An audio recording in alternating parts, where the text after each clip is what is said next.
On this Saturday afternoon in Gatlinburg, we are live for Game 2 of 4. Game 3, technically, of 4, live at the Southern Field here at Rocky Top Sports World. And we are here at Legion Field at Hammond Stadium for the 11-man All-American game. These stars and stripes set to collide, and a stacked amount of players on either side of the ball should be special. Welcome to everyone watching around the world. I'm Spencer Thompson alongside Blake Biggs. Proud to be with you in Gatlinburg, Tennessee. Blake, we're just fresh off of calling that Rising Stars game, which was a combination of 8-man and 11-man players, and now we've got 15-minute quarters, a full slate of football set with this 11-man All-American game. And what's even more interesting is you got the players. We were looking at the stats, looking at what was important to focus on, and what's really going to be interesting is, especially this is with an All-American, very minimal juniors, a huge amount of seniors in this competition. Yeah, it should be very interesting. A lot of these seniors probably playing their last football game, and some are actually playing at the next collegiate level. I don't know who, but I think one of the running backs is actually committed to the Naval Academy. Army-Navy just had a really good competition to finish out the season a couple of weeks ago, and be interesting for him to be a part of America's game in a couple of weeks' time. Well, you know, with the 11-man game, this is a tradition that's also been a part of the Gatlinburg All-American Bowls for several years, and both teams, the Stripes being led by head coach Stacy Bell from Lawrence Academy. You've also got Jason Allen from Chambers Academy on the offensive coordination side. For the defense, Heathwood Hall. Then you got assistant coaches, Dylan Nesmith from Chambers Academy, Jason Aschenbrenner, Christchurch Academy, also from CCA Fort Setzer, and Brian Jones Jr. On the other side for the Stars, you have the head coach Bruce Lane from Bethlehem Christian, and his offensive coordinator joining him from the regular season to Gatlinburg, Mason Goodman, Ty Colson from Southside Christian on the defense coordination side. You also have three other coaches from Bethlehem Christian: Jeremy Clanton, Brian King, Robert Kennis, Scotty Armstrong, and Chandler Kennington from Oakbrook Prep, and Demon Logan from New Hope Leadership. So very different from what we saw in the coaching staff in the last game with the university taking the entirety of one of the Rising Stars games. And you've got a good mixture, as we've seen from all the American games of past.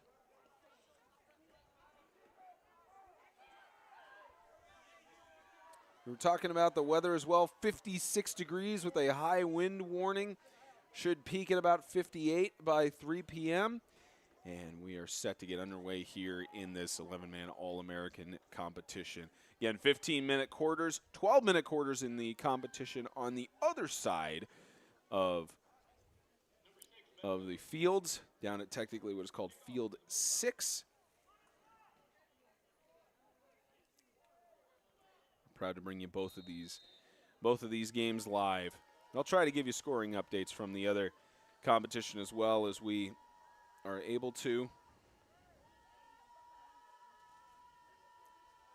And we also have the cheerleading show at halftime that we'll cover for you as well. This ball is caught inbounds at about the 8-yard line, and we will see a first return. And you know, when looking at the stats on this, Blake, it's very much you see this a lot in all-star games where you have certainly stars on every side of the ball, and so many great players. But what's even more interesting is it's hard to pinpoint which one is going to be a factor in it. And we were talking with Andrew Capps as well, and he mentioned they don't really feel like they stacked any of the teams, which can sometimes happen in these All-American games. This one looks pretty even. Yeah, no, and that's just, with any all-star game or any event like that, it's kind of hard to tell who's going to be the breakout player because, they all stand out on paper. As this ball goes up the middle for a carry for about 10 yards to start out the day in a simple rushing attempt as it was up the middle. And let's hope we don't have an injury to start out the game, as that is 77 who is down. And they still haven't updated it on the scoreboard between Navy and Gold. The away team is the Stripes, and that is Wayland Reimel of the Oklahoma City Patriots, the senior who is down already, and that is not the start you want for this competition. So we will step aside while they look at him.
As you can see, not a good sign here for Wayland Reimel of the Oklahoma City Patriots already starting out. We were looking at it in the break and not speculating, just certainly saying what we're looking at. The training staff was looking at his left knee, which is not a good sign, especially when you have an offensive or defensive lineman in that situation.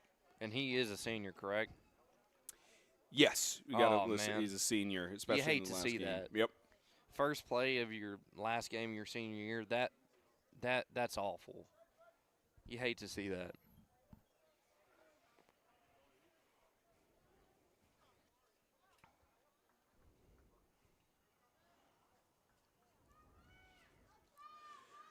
So after a gain of a few yards and an unfortunate injury that resulted in the golf cart taking Rimmel away, it's a 2nd and 8.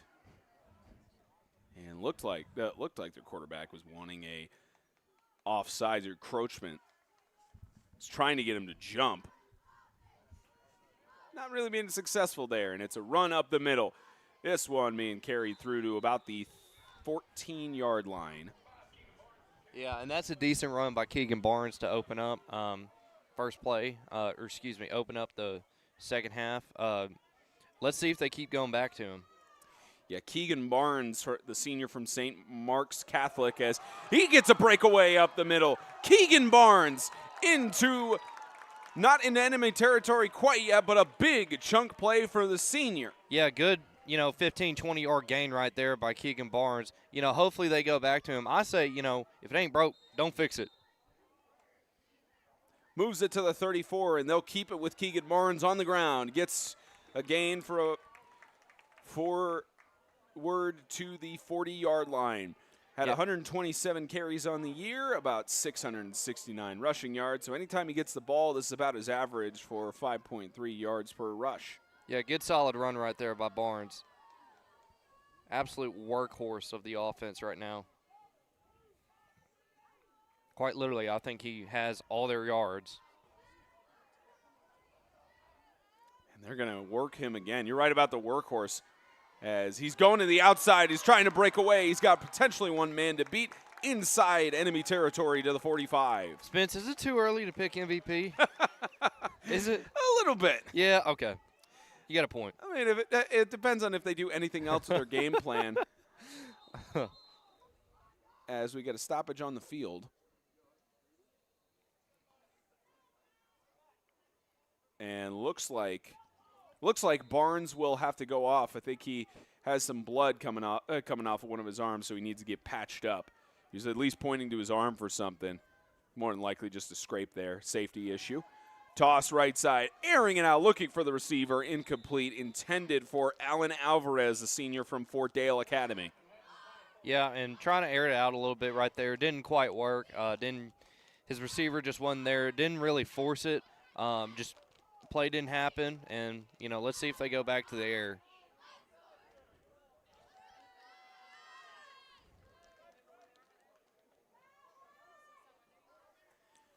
At the 44-yard line.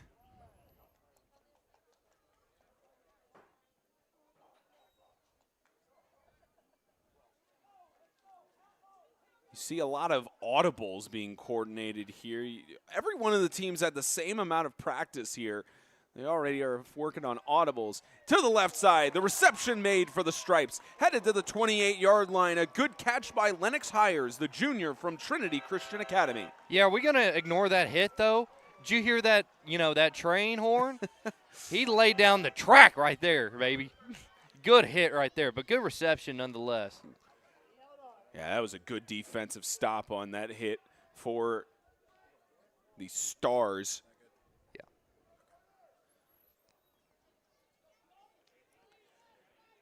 As the Stripes continue to march it down the field.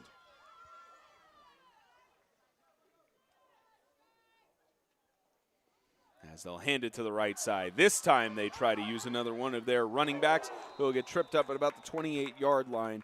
That ball was Luke Tarver, the senior from Chambers Academy. He's got a carry for a couple of yards. Yeah, and a lot of big hits I noticed going on over here. So on this game should be pretty interesting. I know last game was very defensive. This is going to look more like an offensive game nonetheless.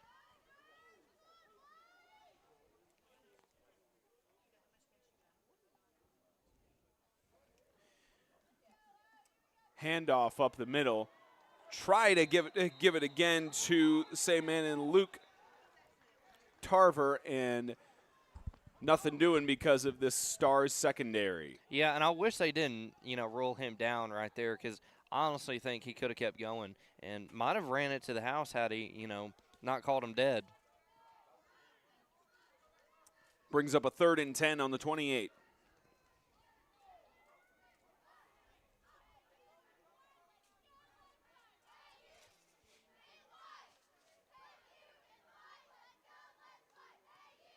Scramble under pressure, gets the toss off, incomplete. Yeah, and just, looking for the screen, but nothing was there. So, good drop back. I like the play design. Just, good job of not forcing it. Defense smothered it. Just all around, just busted play.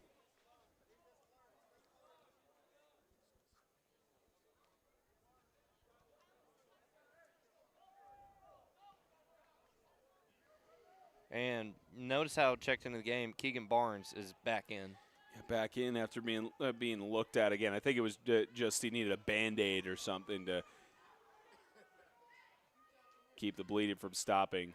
And they don't give him the ball this time. They go to the right side with the pass, incomplete on the 4th down attempt. That was incomplete for Alan Alvarez, and a big stop for the Stars. Yeah, big stop. But that pass, it was an aggressive pass, but it was in reach of him. And I just wish, he could have, reached out and actually made the play. But, a man can dream, can't he? And we've got picture-in-picture for the Stripes and Stars game down below, at least on up top. So we'll give you some updates as we get them in. Right now, 0-all with about 9:32 left to go in the first quarter over on the lower field. I believe Field 6 is what they've labeled it here at Rocky Top Sports World.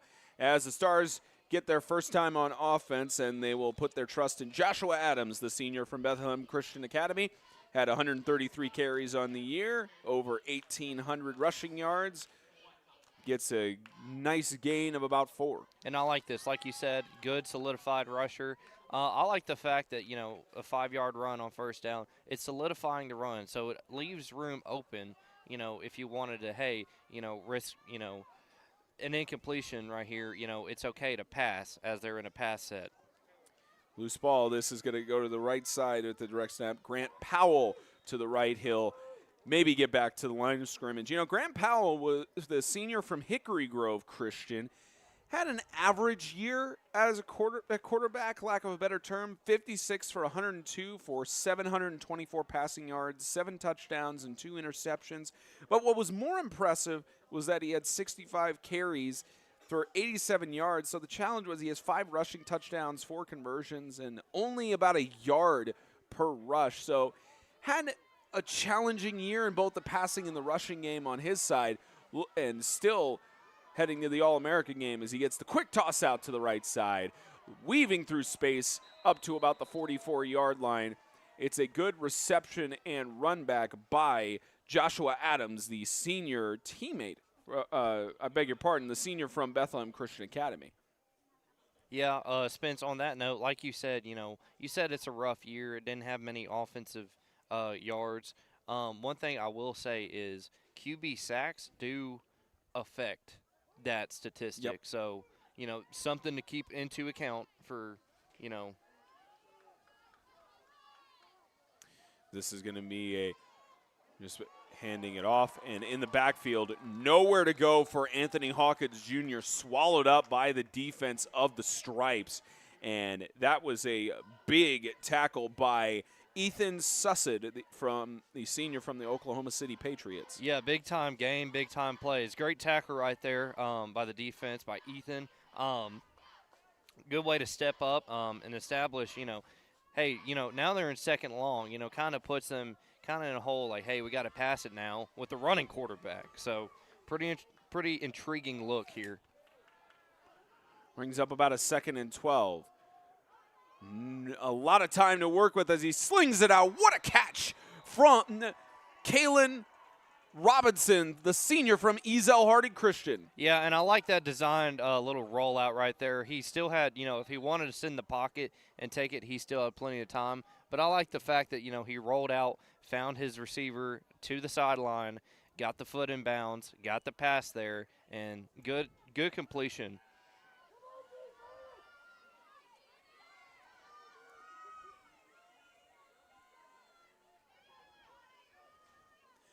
Got the completion and another carry up the middle. Here's a potential breakaway for Evan Brown. Gets just outside the 30. Yeah, great run right there by Brown. See, I like their offensive output right now.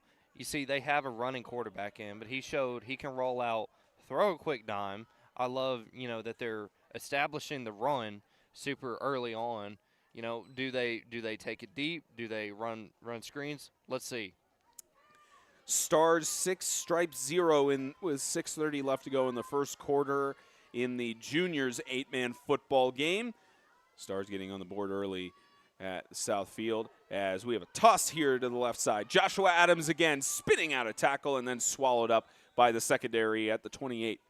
Yeah, he plays for Bethlehem Christian, correct? Joshua Adams, he does. He does. Okay, I noticed by the helmet. Yeah, Bethlehem Christian, for the viewers, if y'all didn't see the last game, Zeke, I forgot his last name, but we'll just call him Zeke. He was tearing it up for I believe, the gold team. So Bethlehem Christian, good school if you're a running back. Especially Joshua Adams on this year, 133 carries for about 1,800 yards. Talked about it's pretty much 14 yards per rush whenever he has the ball. As this gets tossed to the right side, an incomplete pass intended for Jalen Pyle, the senior from Covenant Day School. Not one he drops that often. He's had 58 catches on the year for 907 yards. It goes just outside of his reach to bring up a 3rd and 5. Yeah, I like the play call. I just don't like the execution right there. Just sailed it a little bit to the right there. It's fine. Stuff like that happens, but that's something you've got to correct. You've got to correct that accuracy.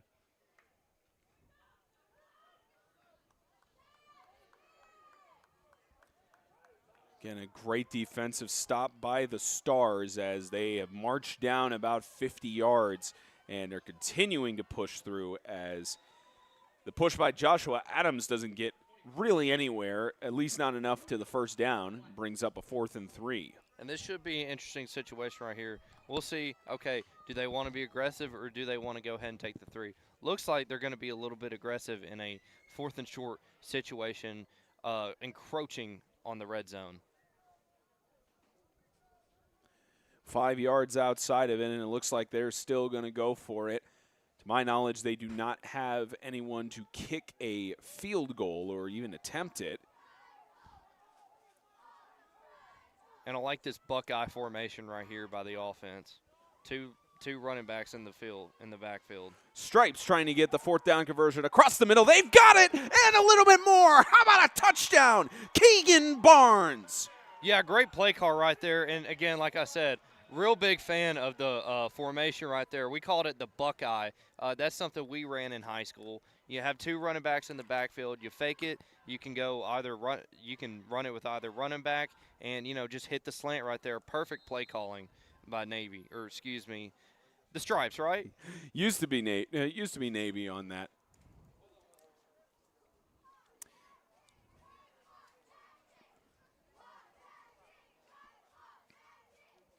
So they do have someone to kick at least PATs.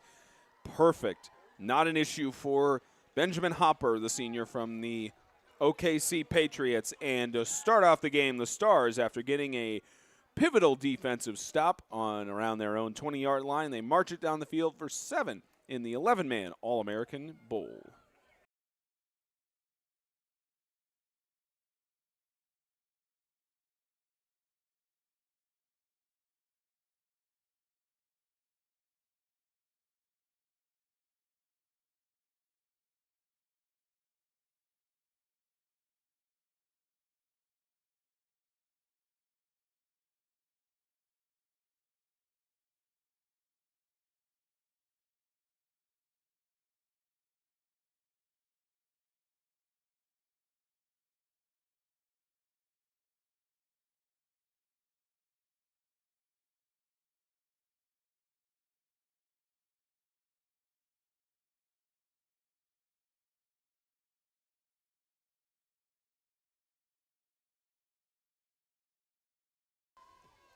Back in Gatlinburg with the kickoff from the Stars after taking advantage of a good return. And here's a potential kickoff return. Goes for a couple of yards to the 29-yard line. Cal Forster, the senior from the Cabarrus Stallions, returns it to about the 29-yard line, and we'll see how the Stripes respond.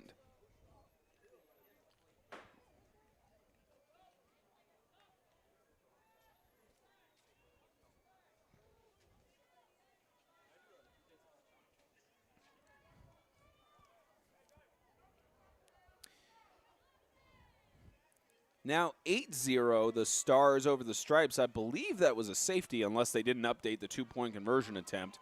Right side, no gain. Good tackle from the Stars. O'Brien Harris, the junior from Valiant Cross Academy. Nowhere to go. Yeah, I like the idea of trying to establish an outside run. Right there, didn't quite work.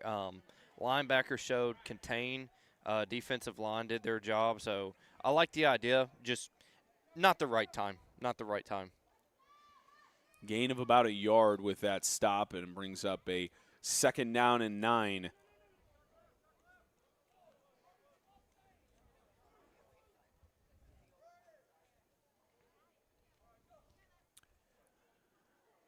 In the shotgun, brought down for the sack. Looked like he was going to pump up and nothing doing. The sack from Ethan Lopez. He had 5 tackles for loss on the season and 2 sacks.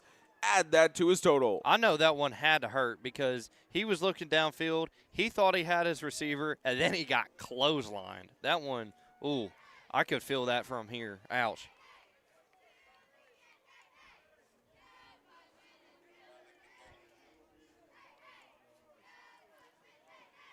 Loss of about 7 for a 3rd down and 17. As now Jackson Haddon and company try to coordinate here. Jackson Haddon, the quarterback, the senior from Christ Church Academy. 10 touchdowns and 2 interceptions on the year, 851 yards passing. Haddon looks for an option, under pressure, avoids the first one with the second one, and the catch is made. There is a flag down at about the line of scrimmage, and a great catch made by Lennox Hires, and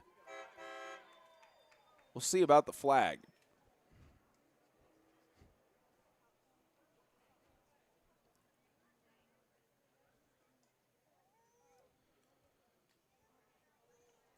They're going to talk it over with the Stars bench, see if they're going to accept or decline the penalty.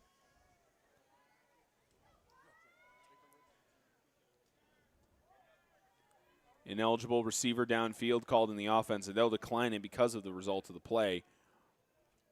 So was it the guy that caught the ball, was he ineligible? They don't announce numbers for high school football in terms of who gets the penalties unless it has to pertain to ejections. But my guess, it could have been 44. Maybe it didn't report as eligible. I thought it was a fantastic catch, though. Right.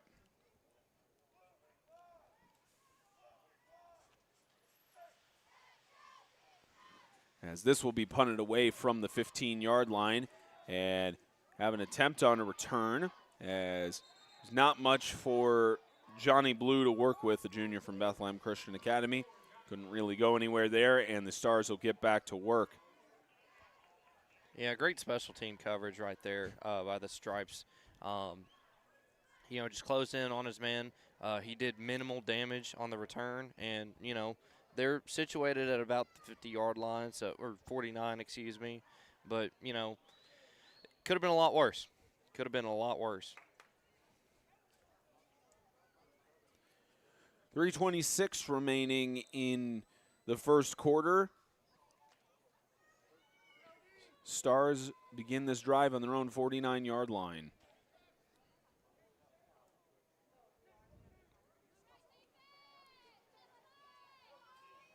As we got that Ohio formation you were talking about, and this is a carry up the middle for Wade Comby, the junior from Georgia Force. We saw Georgia Force at the Black Bear Brawls earlier this year in the close matchup they had against one of their divisional rivals. The game went to overtime.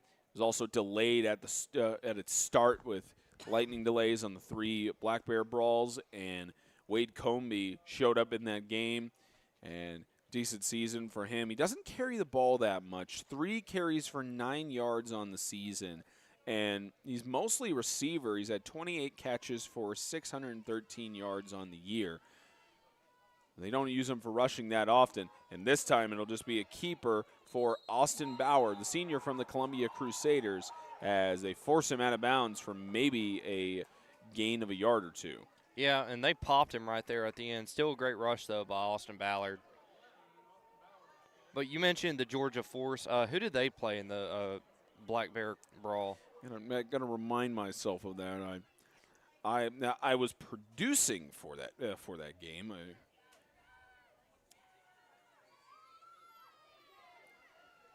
I will get you that answer here in a moment. The Blue Knights of Georgia Force Christian, in their kickoff game of the season, their division matchup was against the Cabarrus Stallions. Interesting. It was on August 12th on the neutral site here, where they were technically the home game. 33-27 in overtime is how that game ended. We have not had an overtime game occur for any of the All-American games quite yet. We almost had one in 2021. Oh, yeah.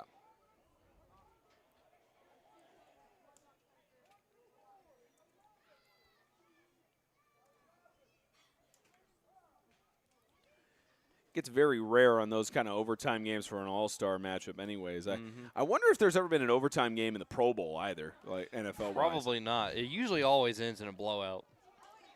Yeah, usually, yeah. Now it's just converted to the Pro Bowl games format, and we'll start with another rush here on the drive on a 4th down, on a 4th and 1.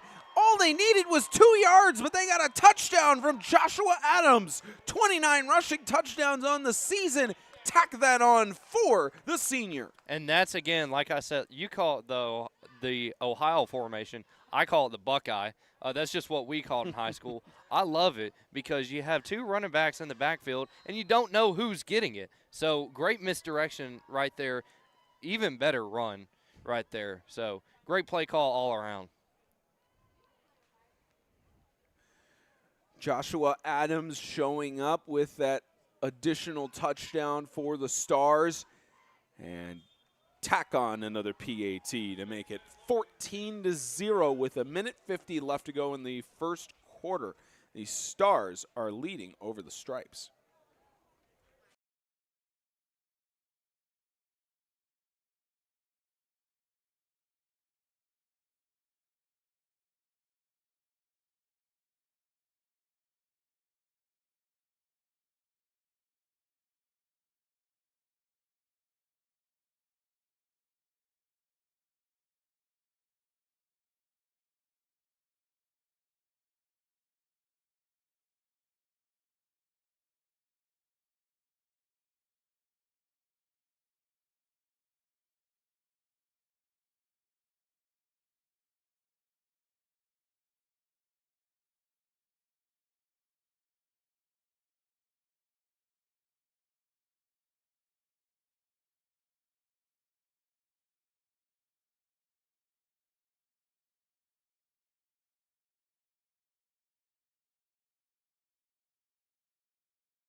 $150 left to go in the first quarter.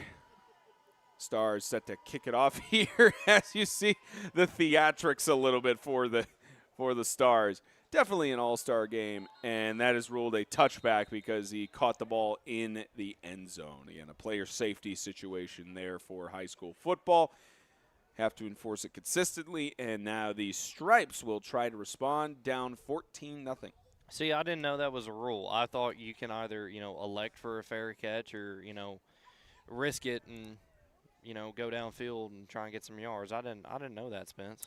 High school, and you could do that in college and the NFL certainly, but in high school, it's if the ball at any point touches the end zone or you catch it in the end zone or anything along those lines. At least in the state of Tennessee, maybe. They must have changed that recently. It's player safety, to my knowledge. Player safety. National Federation of High School Sports putting out that rule book. So now the Stripes will start on about their own 20. And here's a carry to the right side for Keegan Barnes. We talked about how much of a workhorse he would need to be. He would be throughout the game. If the Stripes somehow end up coming back here and winning this game, more than likely he would be the most valuable player on the offensive side, depending on how things shape out, certainly, because you've got certainly Jackson Haddon has also showed up as well.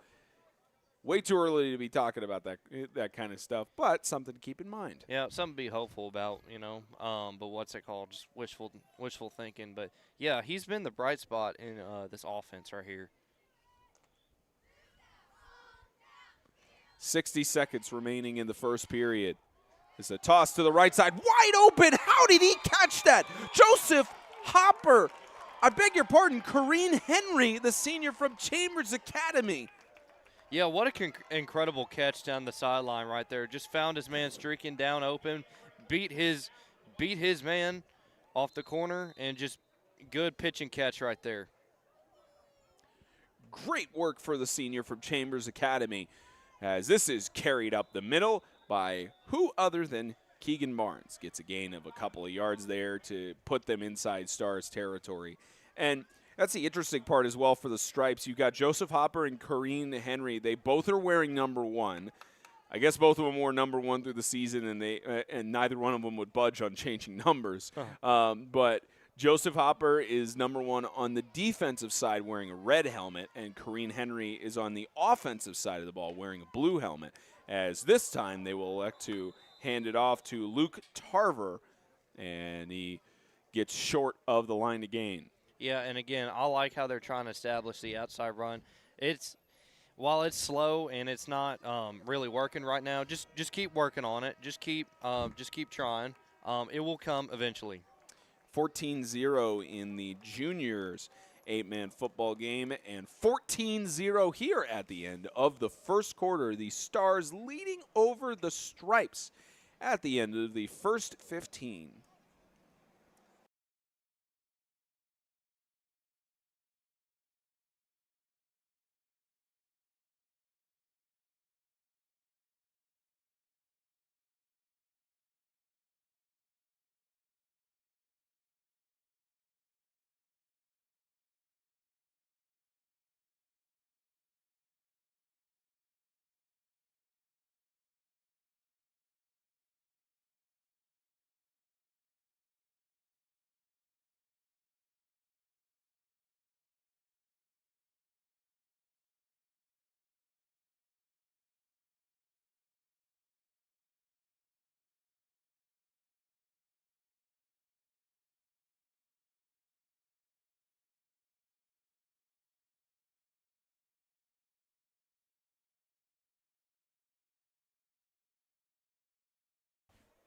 And we welcome you back to Legion Field at Hammond Stadium. 15 minutes set back on the clock for the start of the second quarter. And, boy, the Navy, as it says on the scoreboard, but the Stars have just been very dominant so far through 15.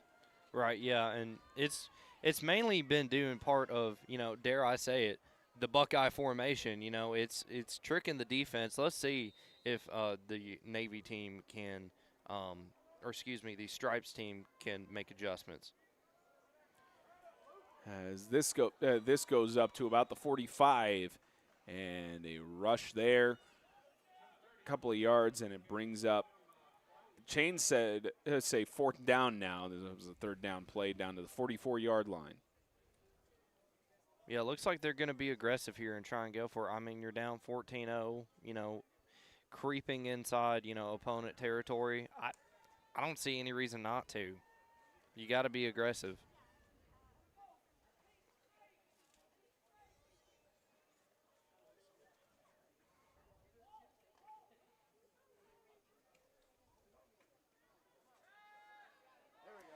And they try to get the pass off, and nothing doing. The Stars defense just stands strong again. Yeah, and that's just an unfortunate drop right there by the Stripes. Just perfect pass. Just could not have put it in any better spot. Just couldn't hold on to it. 16-0 the Stars leading over the Stripes right now with about 9:30 left to go in the second quarter. Looks like the Stars have gotten both of their two-point conversions, and only taking about 48 seconds off of the clock in the second quarter for that defensive stop. And the Stars take over with a 1st and 10 as they try to drive down for another score. Looking for the option, slung out to the right side, just outside of the reach of Jesse Stump, the junior from Lakeway Christian Academy. Looked like it touched his hand, just couldn't pull it in. Yeah, and I know he wanted that. That quarterback loaded up and then let that thing fly. That's just, an unfortunate miss right there. Just barely missed him.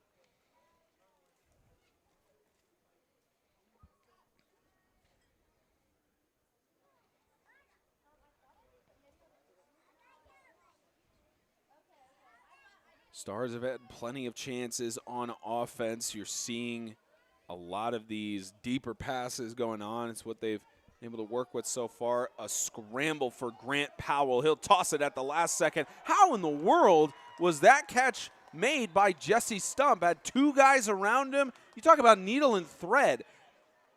Yeah, that's what I like to call a Houdini pass. You scramble out, you look, and then you thread the needle right there. That's magical right there.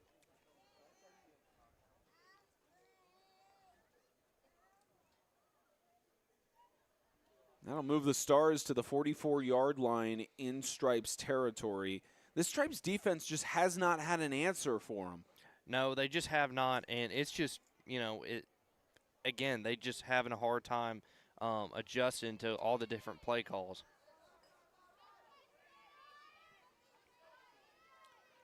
From the 45, a rush up the middle, maybe a yard gain on the play for Joshua Adams.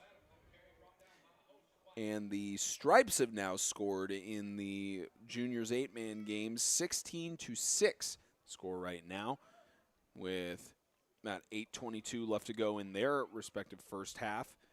These games are seeming to be about on the same tempo. Obviously, 3 minutes shaved off of each quarter in 8-man football, so keeping the standard there at field 6. I felt like the last game was longer, Spence. I don't know about you, but second quarter seemed to go on a little long. Second quarter felt like forever ago. Slung to the left side. What a catch made, even with the grip on him. That's Jesse Stump making the reception again. He didn't have any stats on Max Preps publicly available, but he's showing up here in the All-American Bowl. And Spence, didn't you say that quarterback couldn't really throw?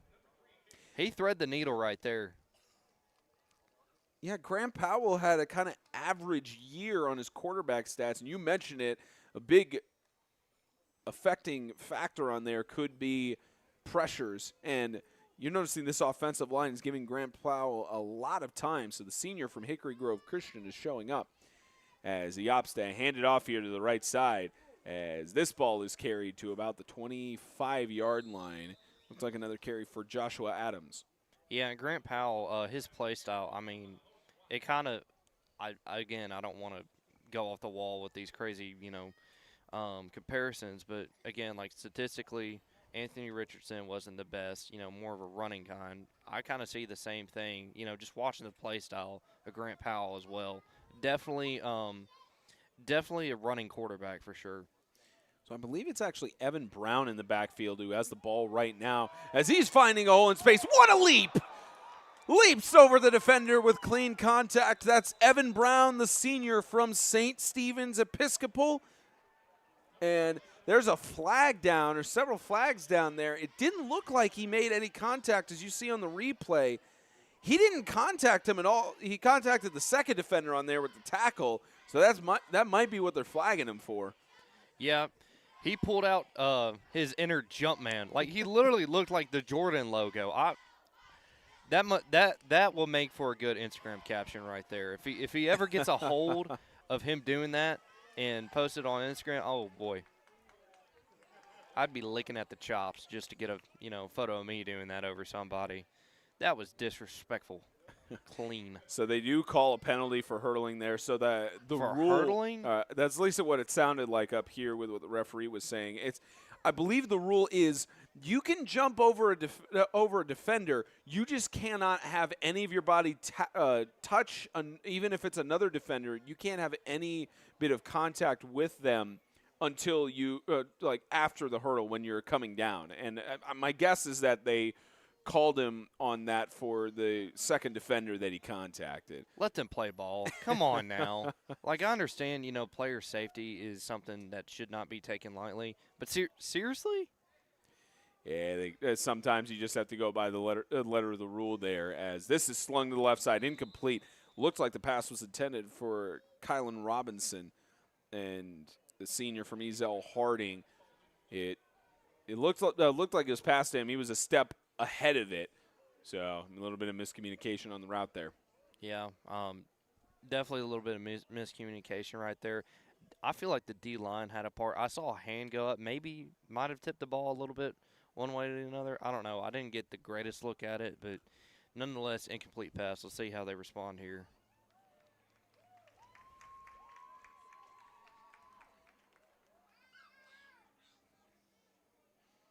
Third and 5.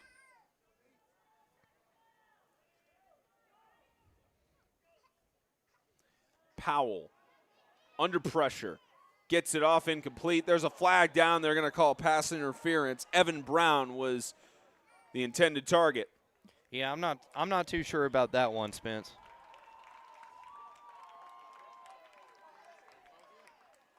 Wait, was it on gold? Or excuse me, the stripes? Well, we're waiting on the signal here. The officials are having a conversation. It looked like it was both of them shoving off of each other, but they're going to call this. It's on the defense. On the defense. You said you don't agree with it. I don't agree with that.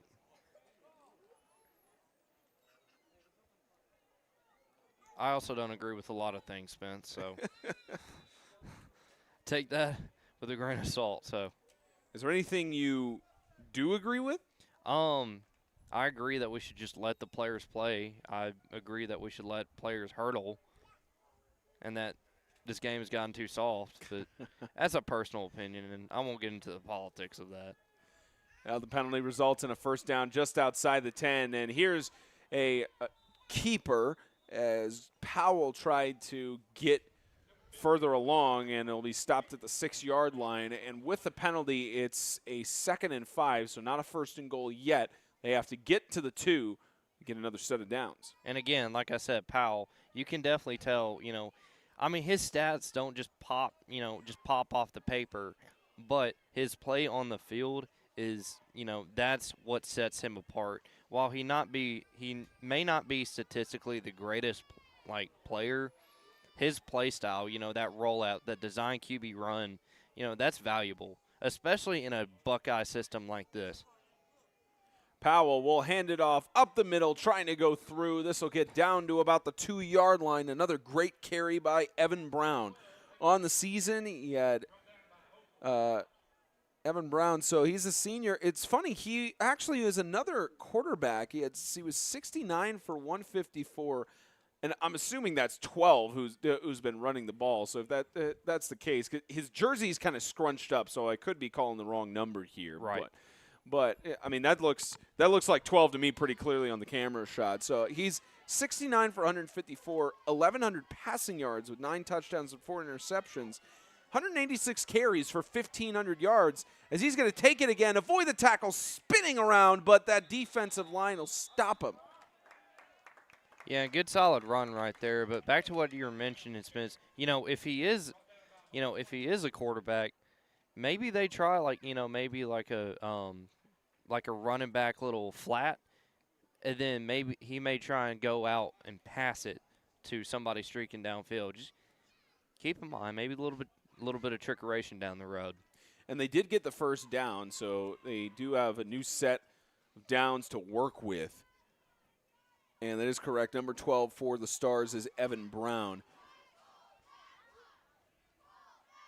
We're getting some work in on the rushing side. And here's a carry to the right side, looking for the end zone, trying to push through. Nothing doing for Joshua Adams. Yeah, and, second down right here should be an interesting, second down within, your 5 should be an intriguing play call. Do you run on the outside, try and, get that corner? Do you go inside and try and punch it up the gut? Do you try a little fade route in the end zone? It should be a pretty exciting into this drive. The crowd is dead silent right now, waiting with anticipation as Powell waits in the shotgun. Watch for the QB draw. Decides there, and he loses the football. He got hit there, and it's still up on, and finally the Stripes get a much-needed defensive stop. Howell got clobbered, was not expecting it. And his O-line just kind of gave up on him. The D brought pressure. They blitzed 5 or 6 guys and just pounded him on that throw right there. He looked like he had a man that he wanted to hit, but it just wasn't. He didn't have enough time, and he got clobbered, lost the ball. Next thing you know, they're back in the game.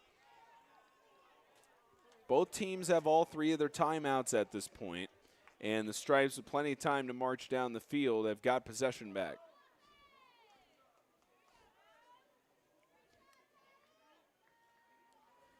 Handed off to the left side, and this carry is attempted by Jacob Norgard, the junior from Chambers Academy. Has no stats on Max Preps and has that carry for no gain back to line of scrimmage. Chambers Academy has sent a lot of kids here. I'm quite surprised by the turnout from them. Chambers had a lot. The Cabarrus Stallions have had a lot. Several of these teams have a couple of their players who've been doing so well, as that ball is carried again by Norgard, and about no gain for now a third down. Stars defense standing tall and not allowing much of anything.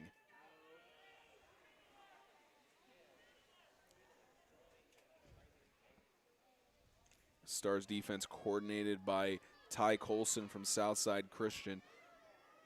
Doing fairly well for themselves so far on the day.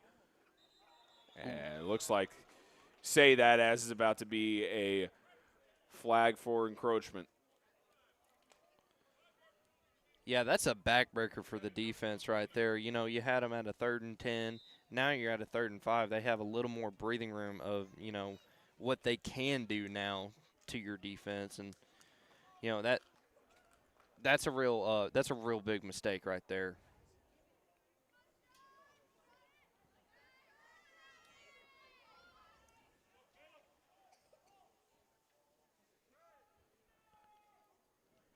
Moves it up for a 3rd and 5.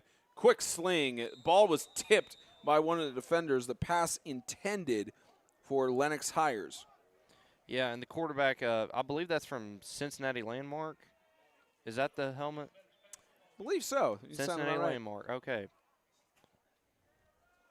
Yeah, just missed his target right there. Again, there was some interference with the hands, but now that puts the defense in kind of a pick. Oh wait, no, they're punting. Sorry, I thought it was fourth down. Ignore that statement.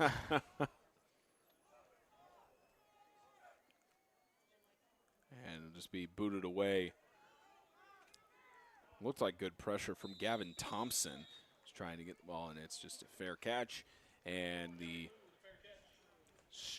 Stripes will try to get another defensive stop in this situation. And we talked about it. It's been all Stars so far here in the first half.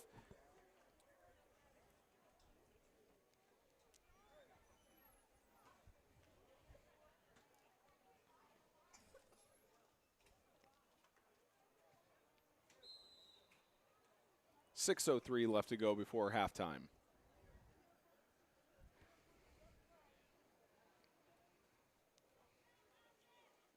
Handoff and immediately met in the backfield. That play perfectly read by Benjamin Hopper. Yeah, and great play by Hopper right there. Just cut right through the offensive line like a piece of cheese, and just got in there and ate that running back's lunch. I don't think anybody's ever used that on a football broadcast. It's cut through like a piece of cheese.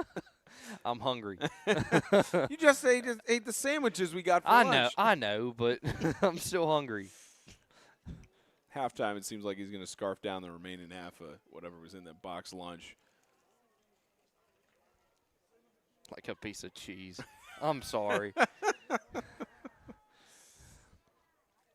Almost halftime in the Juniors 8-man game, still 16-6 over there. Here it's still 14-0, and it might be a little bit more as Jackson Hayden keeps it to the left side. And what a hit on the defensive side. Yeah, great run right there, but what a greater hit too. Just absolutely leveled him. Great hit right there. Make sure got him down and couldn't get any more yards. Great hit. Do apologize. That was Elijah Goddard from Bethlehem Christian Academy who was on the carry, and Benjamin Hopper on the Stripes got the tackle there. And good hit to force a 3rd and 10.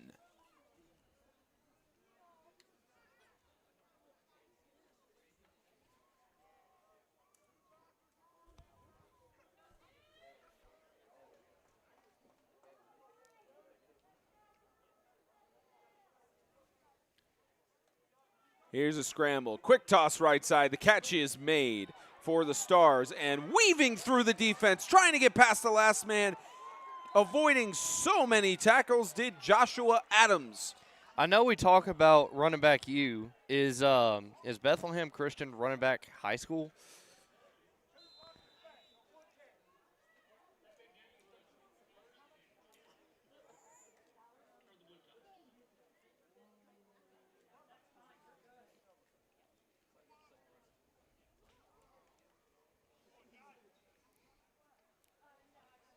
Time winding down here in the first half. About 3:45 remaining as the Stars are marching down the field as a handoff up the middle. How about that awareness to avoid several tackles and finally slid down? Ended up being a loss of several yards on the play, but great awareness by Evan Brown to avoid that first tackle. Yeah, great awareness. I'm not a real big fan of the reverse field play because 9 times out of 10 it really works. But if that's your instinct, that's your instinct. So great way to avoid the tackle for loss. But in a situation like that, there's really not much you can do to avoid the loss of yardage.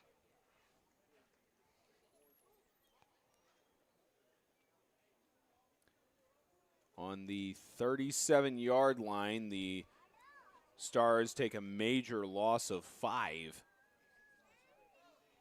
and still try to coordinate the play. About 2:45 left to go, and that'll force the Stars to take their first timeout of the first half with 2:43 left to go before halftime.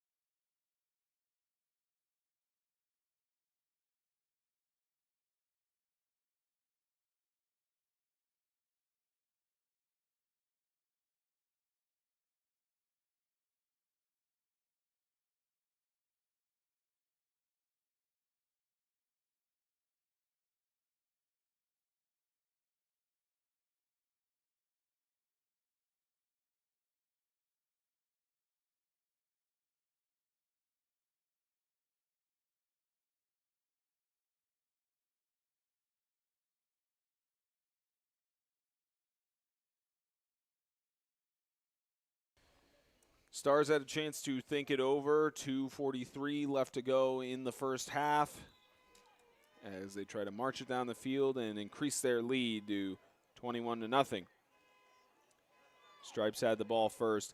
Airing it out towards the end zone. He's looking for it all in coverage and swatted down. The pass intended for the Stars. Jesse Stump had 2 defenders in coverage. Yeah, I like the idea of being aggressive and throwing it deep, but that's, double and triple coverage. That's just not something that has a very high success rate in terms of passing.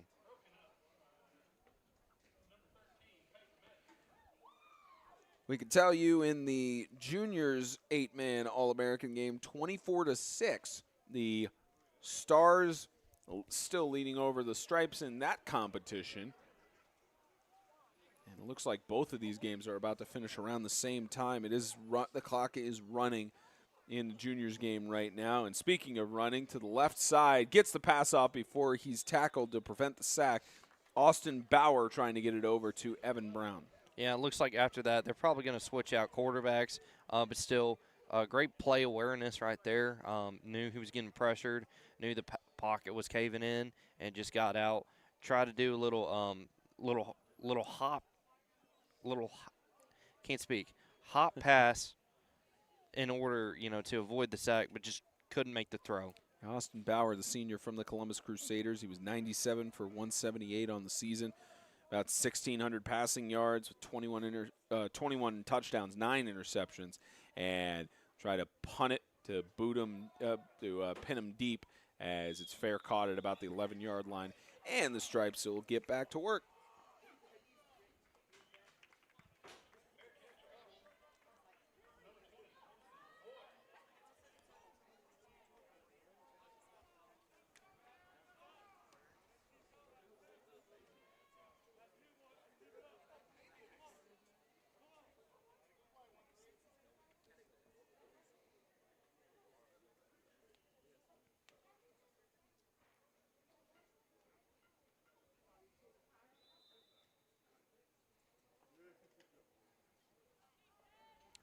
.220 remaining in this first half. The Stripes set up to start this drive from about their own 11-yard line. A quick screen to the left side. Cuts out a man, loses the football, and the Stars have recovered it. The ball lost by the receiver while he was being tackled down, and a crucial mistake by Tyson Smith, and the Stars take it over. Yeah, no, that's what's it called? That's a big mistake right there by the Stripes. Stars get it back in their own territory with halftime coming, and if I remember correctly, Navy gets the ball, or excuse me, the Stars get the ball back at half. Sounds about right to me. And the Stars, that's number 50 on their roster who got it. I don't have a 50 on the Stars roster up here, as this is a carry to about the 11 or 12-yard line.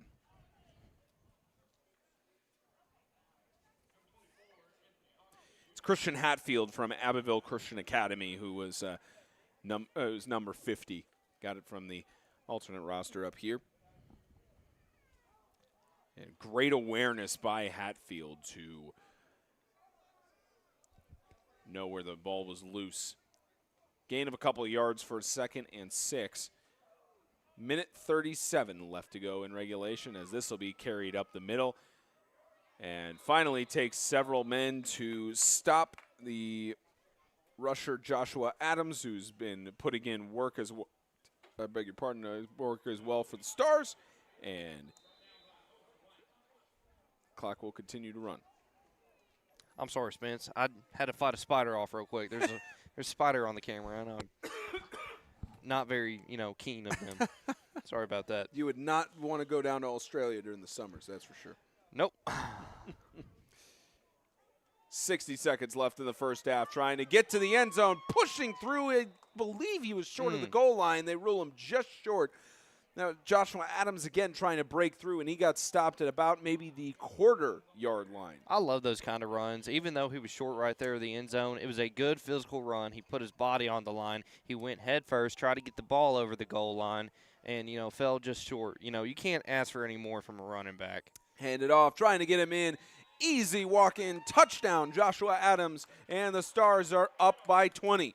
Yeah, good running back right there, I'll tell you. That's a reward from the last play for putting his body on the line. Great job, great run by Adams.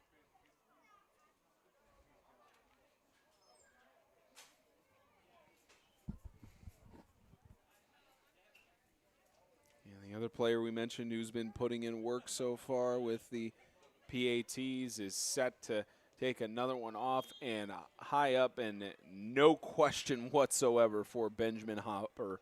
Or I beg your pardon, no question on Bennett Logan kicking it through the uprights. And makes it a 21-0 game with 30 seconds left to go in the first half. We are at halftime, I believe, in the juniors game. Waiting on the officials to give a word. There must be maybe one or two untimed downs for what we're looking at. And looks like they got one more play that they're running off there in that contest.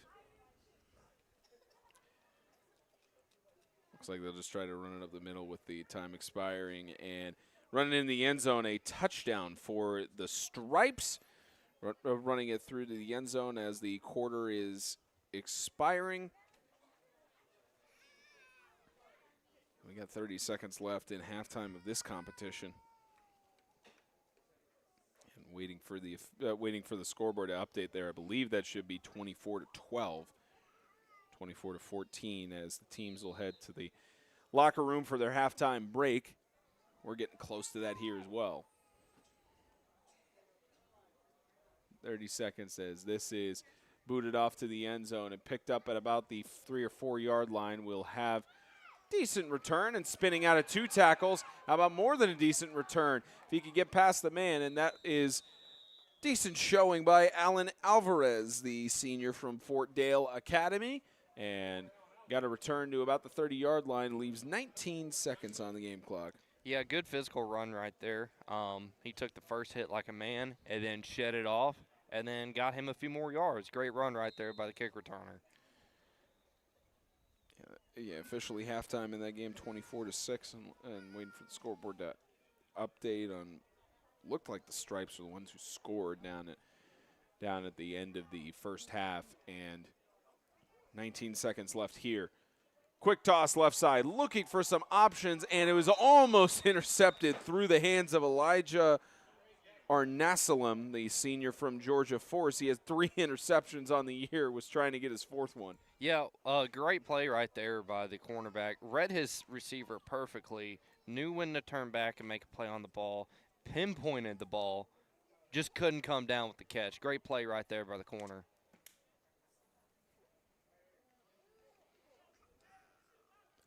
You can tell the Stripes are taking some shots here because they just want to try to get something to go before the end of the first half.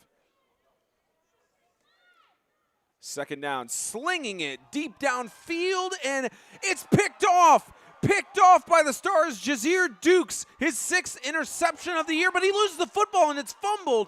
Trying to go back with it. It was picked up as time expires. Hunter Reynolds picked up the fumble, but a great interception by Jazeer Dukes to end the first half.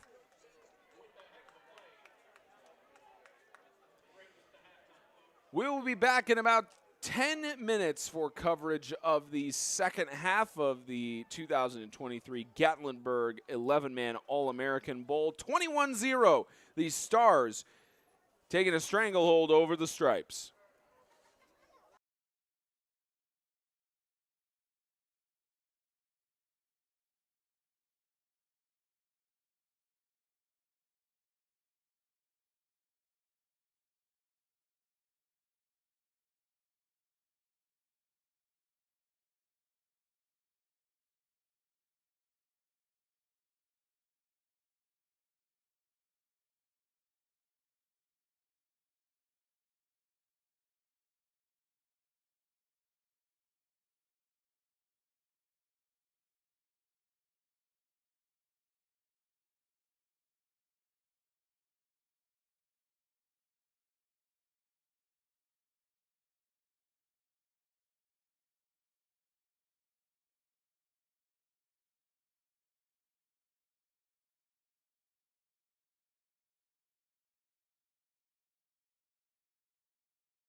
We welcome you back to the Smoky Mountains, Gatlinburg, Tennessee. Hammond Stadium. Inside it is Legion Field. And currently on this AstroTurf field, a field full of stars, similar to how Coldplay talked about with the sky full of stars. Stars and Stripes facing off right now, and the lead is 21-0 in favor of the Stars. Spencer Thompson, Blake Biggs. We got our co-producers Jack Helwig and Alex Chasen running the show for us. Got our entire crew. James, Shannon, and company are down at the lower field for the juniors All-American game for high school 8-man football. That game is actually getting pretty competitive. 24-22, the score right now at the start of the third quarter. And I can guarantee you James Shannon's vocal cords are probably busted at this point, as we've got a return to about the 17-yard line. A good return for the Stars, Grant Powell. And we'll see them get back on the move. And the Stripes need to get a defensive stop here. It's already a mountain enough to climb at 3 scores. Going up by 4 scores, this game is probably out of reach. Yeah, again, like you said, they need to get one. If they don't get one here, we can go ahead and run this clock down. Game's pretty much over. Certainly with this being the All-American 11-man game, you don't want to run the clock on the seniors in their final game in a sense, but it almost feels like it at times where the result is going to come out. No, yeah, that's what I was meaning. I wasn't trying to, say actually run the clock. Run to the right side for the Stars. This is a good carry by Anthony Hawkins Jr., and how about an even better one? He's got one man to beat, but he's got a blocker. Anthony Hawkins Jr. tackled from behind by the big boy, but Anthony Hawkins Jr., a touchdown-saving tackle from Ryan Smith, the senior from Chambers Academy. But Hawkins Jr., probably about 60, 70 yards on that rush. Yeah, and that's the absolute last thing, the Stripes wanted in this case scenario. Like you said, the game's over if they score. They're almost inside their own 20 in just one play. Not good. Unless they can force a turnover here, writing's pretty much on the wall.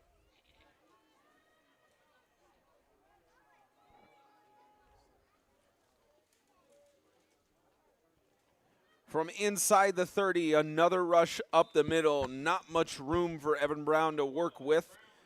Carry for a couple of yards that'll be taken back from him. I beg your pardon, it's actually a rush back to the line of scrimmage for a 2nd and 10. Yeah, just nothing given up, right there in the run game. You got to wonder right here, do we try and go through the air or do we just run it on the ground again? Let's see what they do right here. Looks like they're going to line up back in the Buckeye formation.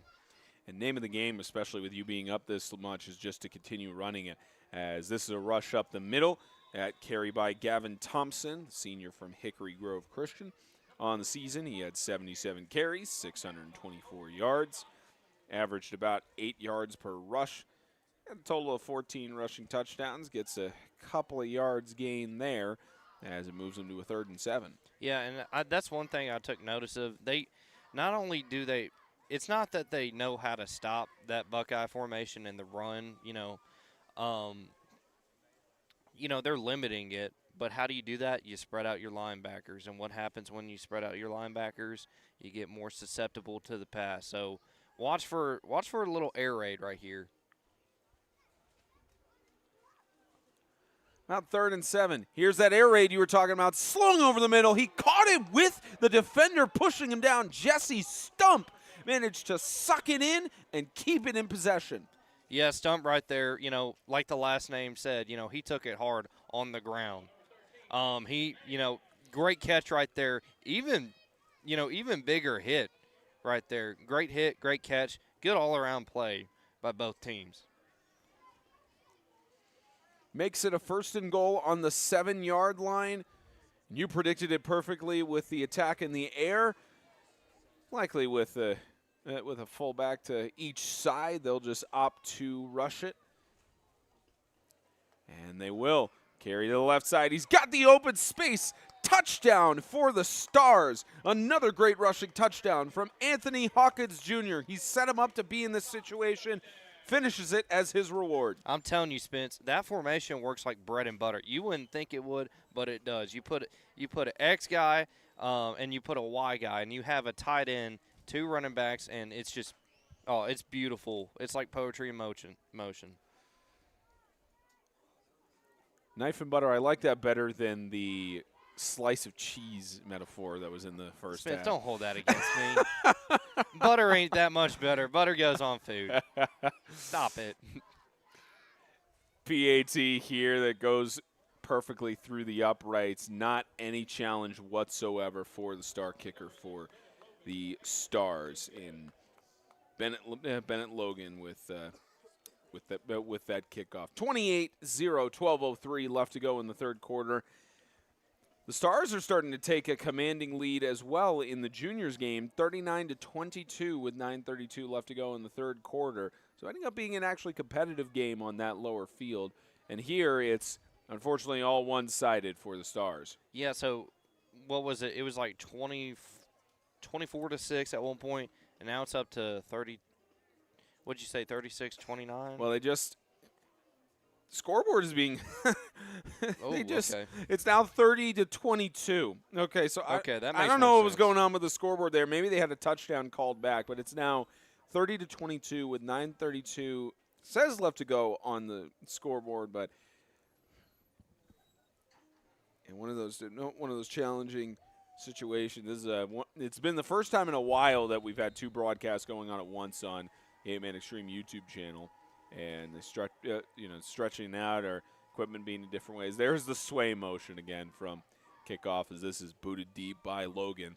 And we will have a return from the 1-yard line as this is a carry by, and there's a flag down, maybe a horse collar there. Keegan Barnes was on the return, and he'll get some additional yards tacked on there from his return.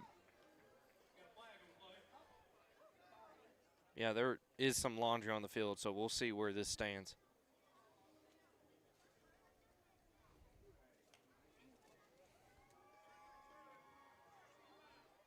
It's a face mask that was called against the Stars, so this will add to the end of the run. I believe they spotted it from the 28 or 29-yard line, so good field advantage for the Stripes to start out with.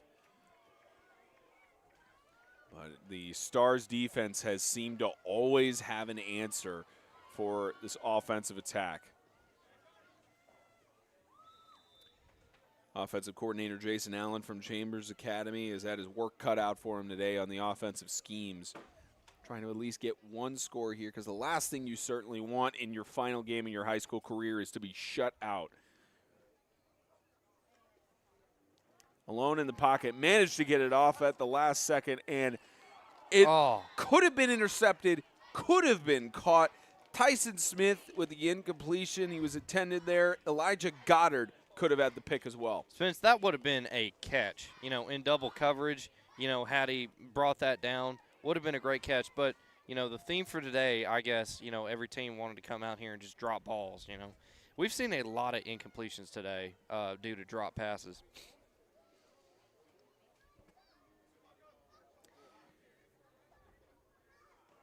From the 44-yard line, a 2nd and 10 after a missed opportunity by the Stripes. And they will sweep it out to Cole Alexander, and he gets tripped up behind the line of scrimmage. The tackle made by Jeremiah Jackson, the junior from Southside Christian.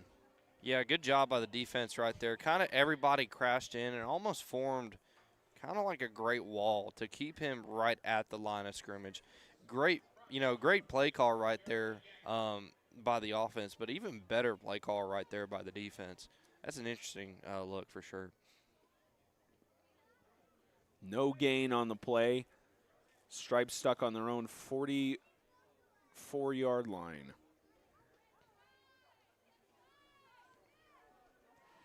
Aired out to the right side. In coverage, looking to try to climb the ladder. Nothing doing for Benny Limbacher, senior from High Point Christian Academy. 2 hands, young man. 2 hands. Not everyone's trying to be like Odell. Not everyone can be like Odell, excuse me. Yeah, he tried to climb the ladder there. I don't know if he could even he may have been able to stretch out his second hand there. Maybe. I don't know. But it was a good effort. It was a good effort nonetheless. So 4th and long right here. Looks like they are going to punt it. Interesting situation because, you know, they have not been able to stop the Stars defense, and their offense has not worked. So yeah, they also haven't been able to stop the Stars offense, and you give them great field advantage. That's the challenge, as the fair catch is signaled for the 22-yard line, and the Stars will get back to work on offense. A reminder again, at 4 o'clock Eastern, 3 o'clock Central, we will have the All-American Seniors game for high school 8-man football here on the 8-Man Extreme YouTube channel. Should be a good showing to highlight some of the best talent in 8-man football across the country. Majority of the teams being assembled, or the majority of the players being from the Southeast here in the United States. We have representation from Delaware, several athletes from Indiana and Ohio. As this is going to be aired out, just letting it all loose and incomplete. And you see that Jalen Pyle is down on the ground, clenching his arm, and looks certainly like clean coverage, maybe bang-bang play there, but it is not a good sign for the senior from Covenant Day School.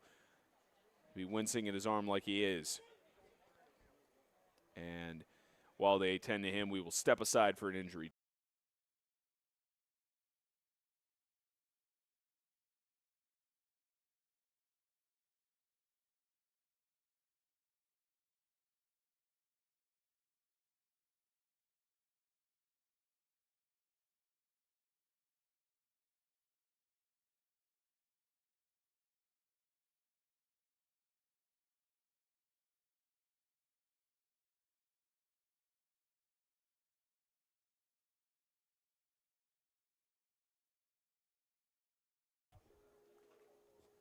Pyle walked up on his own strength over to the sideline. He's going to be looked at by the training staff and brings up a 2nd and 10 on about the 23-yard line.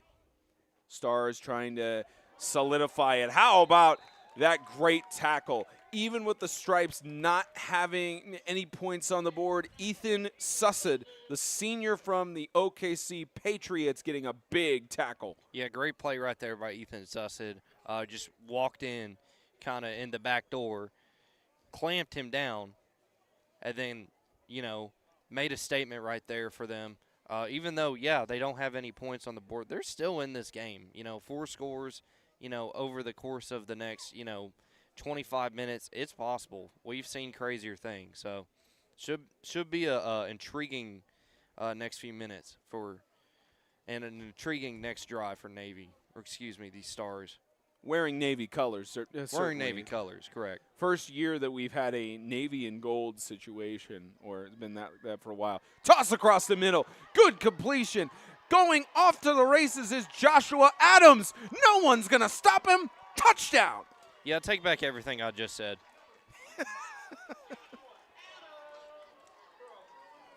Whenever Joshua Adams gets free, it's just so impossible for anybody to catch him. There's a reason why. He also had 3 receiving touchdowns, 13 catches for 222 yards. And it's catches like that and yards after the catch. Just saying, Joshua Adams might be a potential candidate for offensive player, or no, he probably is a candidate for offensive player of the game. Maybe even a candidate for MVP. Just saying. And point after will make it a 35-0 advantage. And typically under Tennessee rules, it is a running clock. Versus this PAT, it is good. So that makes it 35-0, I believe.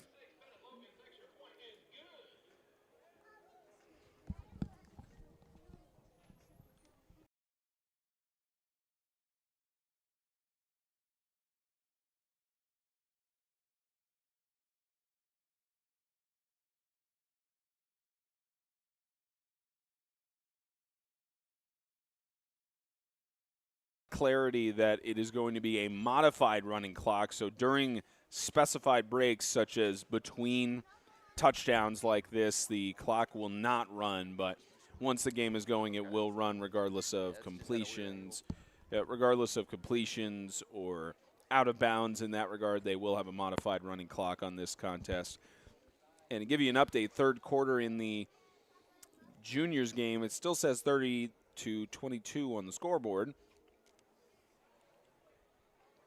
And likely this game is going to match up with them with 9:02 left to go in the third. Both games look like they're about to get done early. We're supposed to start at 4 o'clock for the next game, and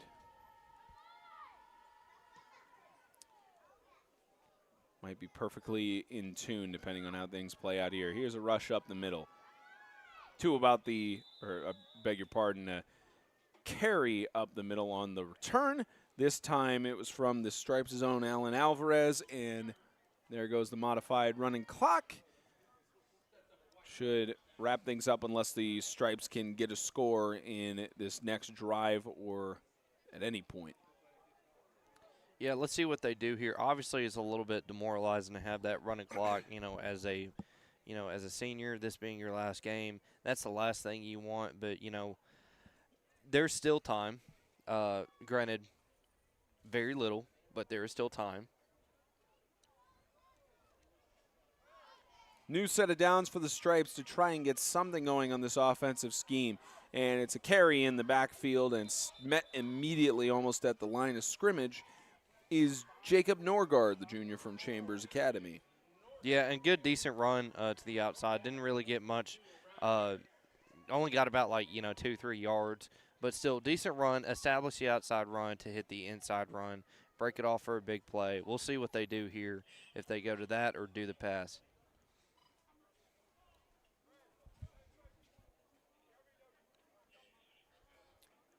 Gain of a couple of yards for a second down, and here maybe back to the line of scrimmage, a gain of a few. It's another carry by Norgard.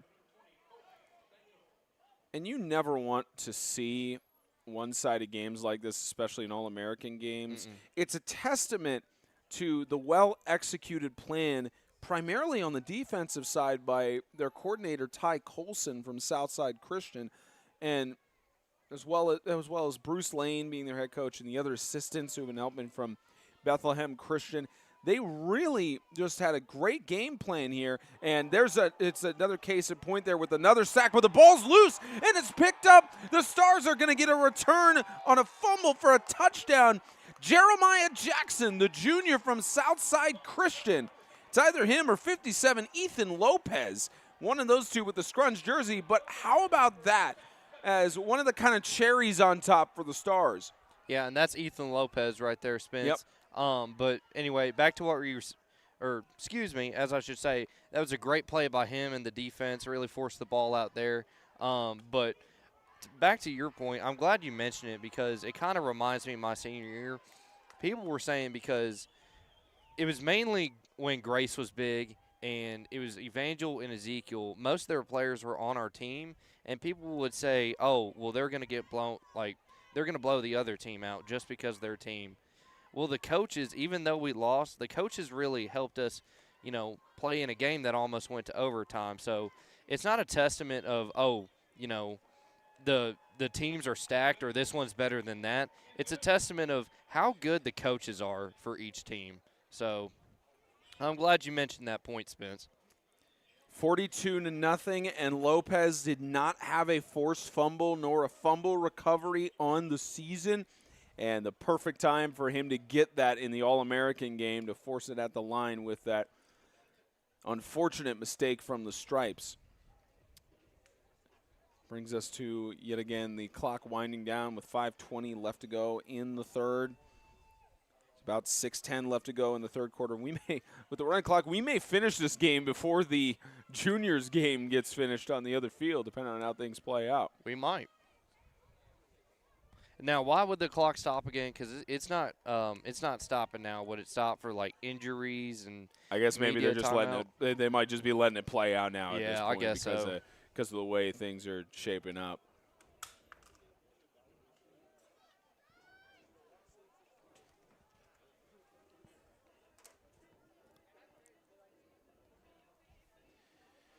Stars set to boot it away, and Again, you don't have a special teams MVP, but how about the job Bennett Logan has been doing? Consistent with the extra points. His kickoffs have either been touchbacks or within the 5-yard line.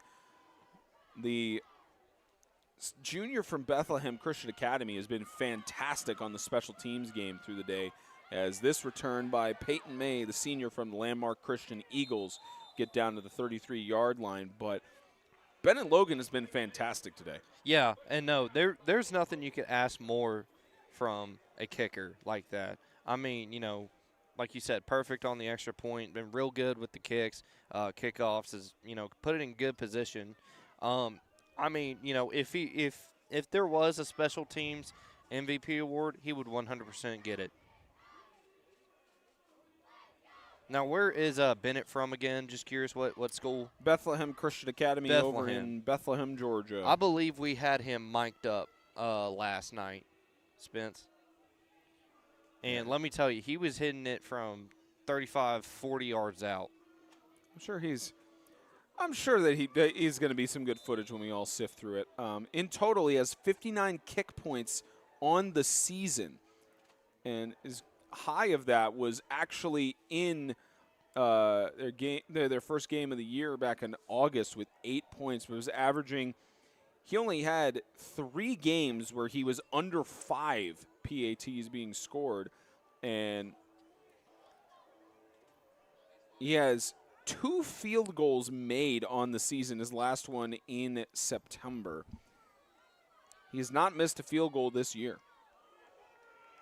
Good, so great effort by Bennett Logan all around on the campaign, and well-deserved honor. And he's a junior too, so he's got another year next year to really benefit Bethlehem Christian as they go into their 2024 campaign. Right, yeah, and he could, find himself signing to go play college ball somewhere. So a gain of a couple yards for a 3rd and 7 as the Stripes try to get something going with about 2.5 and winding down left here in the third quarter. It is 5:29 left to go in the third quarter of the juniors game. I guess that game has really had a lot of stoppages. It's either that or the clock isn't synced up on the scoreboard, as this is tossed deep and almost another interception. Looked like Johnny Blue may have had his 3rd of the year. Yeah, I really wish the receiver was able to stay on his feet there. It looked like he got caught up. Turf Monster might have caught up to him because that would have been a very interesting play right there. Probably would have went up for the jump ball. Might have won it, based on the positioning that he was in. But, a man can, we can only think what if at this point. That's the thing. The Stripes have had several plays like this all day. Score is now updated 36-22 for the juniors game. Still says third quarter down there, so assuming it's still in it, as this is booted away by the Stripes. All they really can do at this point without adding more damage to it, as this is going to bounce all the way out of bounds at the 27-yard line. And likely that is going to take us maybe one snap on the other side of the change of teams, and then it'll take us to the end of the third quarter in what has unfortunately been a one-sided game. We were talking with Andrew Capps about this beforehand. We mentioned on the first broadcast the director of business development at Rocky Top Sports World and essentially the coordinator for the Gatlinburg All-American Bowls as well as the Black Bear Brawls that just started this year. And he mentioned, they didn't really feel like they stacked any of these teams one-sided or another. And it's one of those situations where it looks like game plan is what it's kind of mapped out to in this. But, anytime they're selecting the teams or matching them, they try to make it as even looking at the stats and the film as possible in how they select, as this is slung out to the middle. How about that catch? Finally something on offense going on, but this time it's unfortunately for the Stars. Austin Bauer slung it over to Jesse Stump. Not what the Stripes needed, but a great play that resulted in almost a 50-yard gain for the Stars. Yeah, and Spence, I know you said, they try not to stack the teams, but that's just, 2 stacked players right there. They're really, really good players on that pitch and catch right there. Jesse Stump will a little bit slow to get up and will head over to the sideline to be looked at. And end of the third quarter, 15 minutes left in the 11-man All-American Bowl game. 42-0, the Stars. It's all Stars over the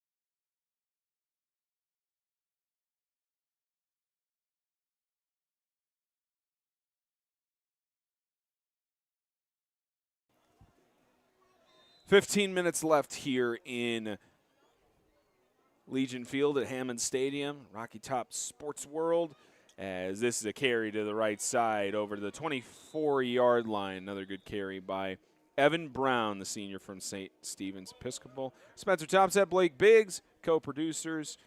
Jack Helwig and Alex Chasen running the show, our entire crew.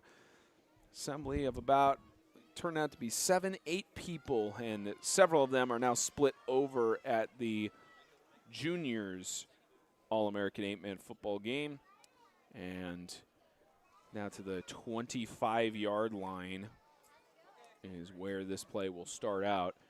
Or this next play will start out with the loss of one, and we're all excited to be here in the Smoky Mountains, as this is another carry by Evan Brown, who's getting to the right side and breaking in for a 1st and goal inside the 10. And you never want, from any perspective, whether it's the media side, the coaches side, the players side, coordinators, fan side, you never want to see this one-sided of a game, especially in an all-stars situation. And, we just kept mentioning it. It's not necessarily anything the Stripes are doing wrong. There's some missed coverages here and there. There's some mistakes, as you're going to see in football. But it's just the Stars very much are just the better team here this afternoon. Right. No, and I think it's really came down to who's the better playbook. And, I mean, we've seen it. Like, the offense that they are running is working smooth, like bread and butter. Just confusing the defense, not sure – if they're going to run or if they're going to pass. And even if they are going to run, they don't even know which way they're going to run. So, good offensive plan not only, but the defensive plan has been lights out too. I mean, the corners have been playing incredible.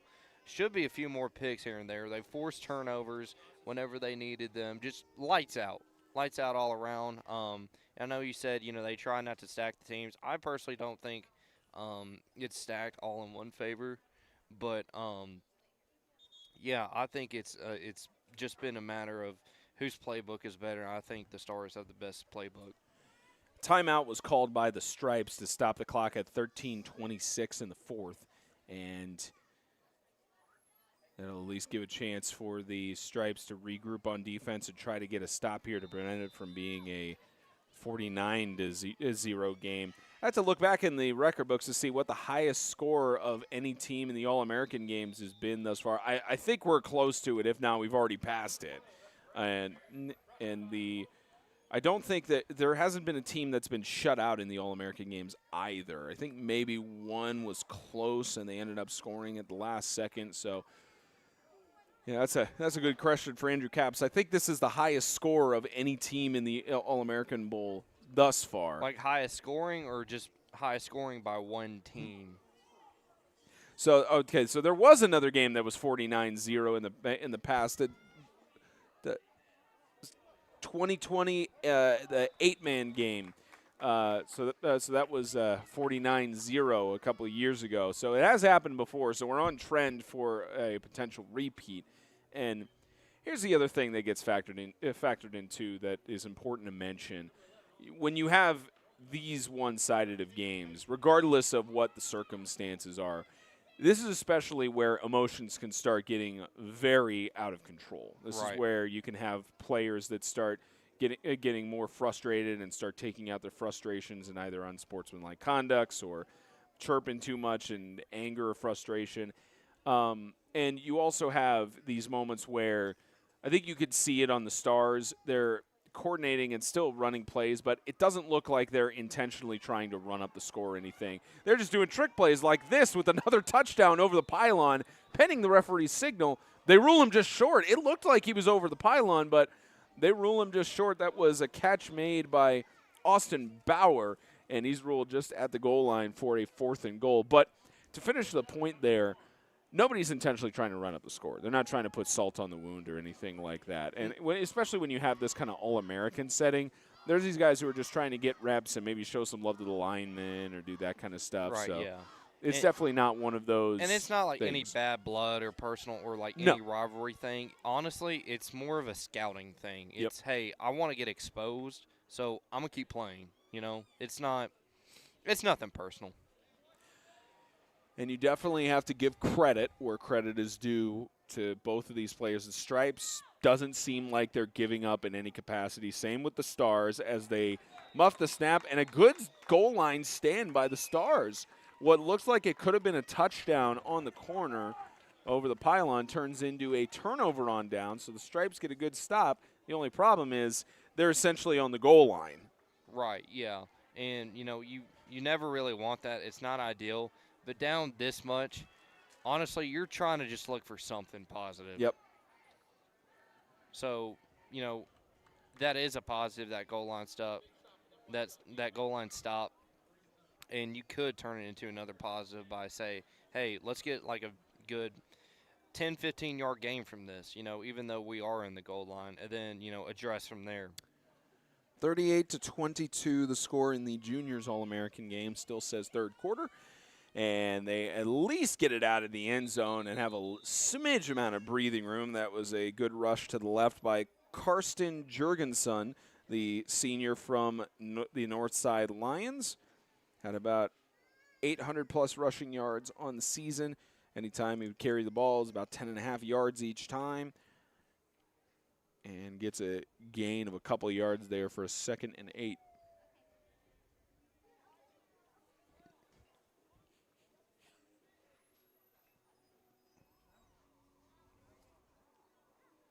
Actually, I just heard the whistle blowing from the other scoreboard in the distance, so that is, I believe, the end of the third quarter, at least some sort of stoppage. And another rush that goes to the left side to about the 7-yard line.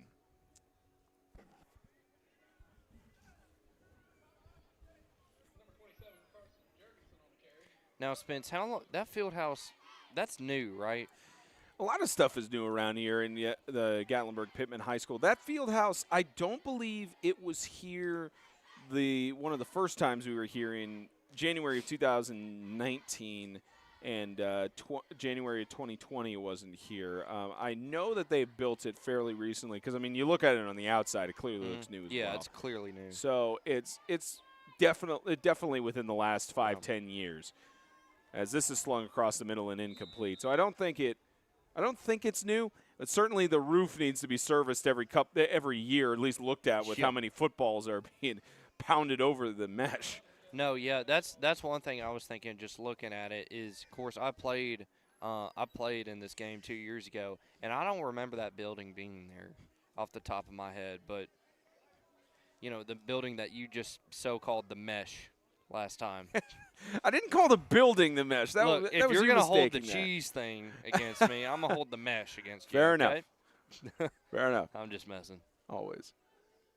As the Stripes will just punt it away here. No sense in just getting it away in that regard. And a fair catch called for by Elijah Arnasalam.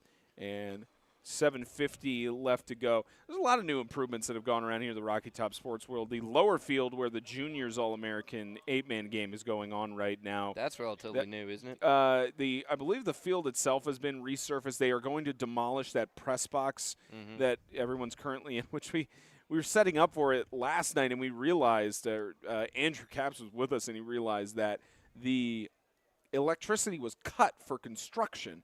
So they're running off of a generator down there for the stream and everything. So James and company still getting it done down there, but one of those situations where it's definitely they're renovating it and getting it brand new and up to speed. City of Gatlinburg using money for a complex that's very much used for all of the sports events. They have about 180 events per year here, Rocky Top Sports World. Good one-handed catch there. And cutting tackles again is Evan Brown.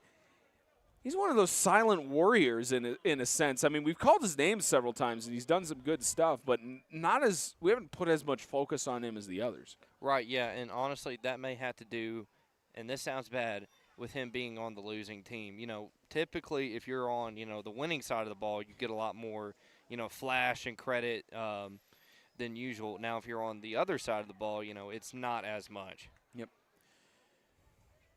About 6 minutes left to go here in regulation, just over 6, and a carry on the left side. I believe there was a flag thrown there. Gavin Thompson was on the carry, the senior from Hickory Grove Christian. And I may have been mistaken. I don't think there's an actual flag down there. But as I was mentioning, 180 events held here per year across a whole bunch of different sports. And Rocky Top Sports World does a thoroughly good job with all that they host out here. Because certainly this Rocky Top Sports World here in the Smoky Mountains is owned by the city of Gatlinburg and the county in kind of a joint effort in a sense, and it's very much a hub. We were talking about this, like, nearest professional team you have to you is kind of the Tennessee Volunteers with football slung across the middle and incomplete to about the 13. You have the Volunteers, which is within like an hour, 45 minutes to an hour drive. The nearest is either going to be, Charlotte for the Panthers, or Nashville for a farther distance, or Atlanta.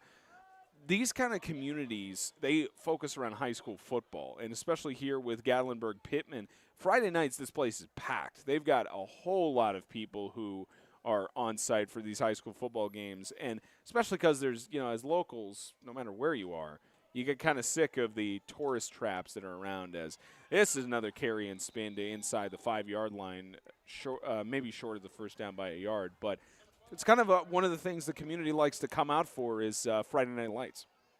Right, yeah, and that's the thing about GP. Beautiful, just beautiful venues. I mean, literally, you look over, I believe it's the south end zone. It might be north or south end zone. But anyway, you look to your left, there is a beautiful sight of the Smokies right there. It's great venues. Beautiful area. Gatlinburg is definitely the move. Yeah, I don't mean to break the fourth wall here with our producer, Jack, but if we could get another shot of the Smokies a little bit, whenever the camera crew gets it, Blake running the main cam down there, Brendan Daniel, other camera op, a hard-working crew, who's all of us been on site here since about 8:30, but we did this during the first game, but one of the many reasons you come here is because of that view. And, especially with the winter, whenever in several years it's been snowing over here, you have those snow caps. It looks like a Hallmark Christmas card. It's very much – now, the cold could be a little bit more tolerable in some of the night times and everything. We talked about this during the last game. Our co-producer, Alex Chasen, he grew up in the Boston area, and he was saying this is way too cold for me. And Coach Smith was even telling us as just short of the goal line there is Evan Brown again. But even Tim Smith was telling us, he tells his guys all the time when they come up here on the mountain, it's different. It's very different whether it's extremely hot or extremely cold. Yeah, no, I definitely feel like that that has something to do with it's a different kind of cold. It's almost like a nippy, windy, kind of dryish cold, whereas, us, typically down south, we're more used to a more wet cold, if that makes sense. Let's get a shot of the cheerleaders. Let's both sides. Time winding down with about 2:40 left to go, as this is up the middle, another touchdown. Unless they're ruling them just short. They're ruling them short for a 3rd and goal or 4th and goal. Another thing we want to make sure to highlight here with about 2:27 left to go in the game, I believe Jack is getting us a shot of them, this is the first year the All-American game is doing cheerleading, and they have several different cheerleaders from all across the 11-man world. The 8-man games are going to have the same thing too. And they were all introduced at the opening ceremonies on Thursday when we were here, and they also are all doing practices as well on the fields, getting prepared. And we also left the audio and ambient sound noise on for you guys to hear the halftime show from them, as that's a false start, one of the few mistakes you'll see from the Stars. But the cheerleaders, just as much of team members of the football team as the players are. They travel, they continue to put in the practices and the work for coming on the road, and for them to also be honored here at the All-American Games is a special part of it.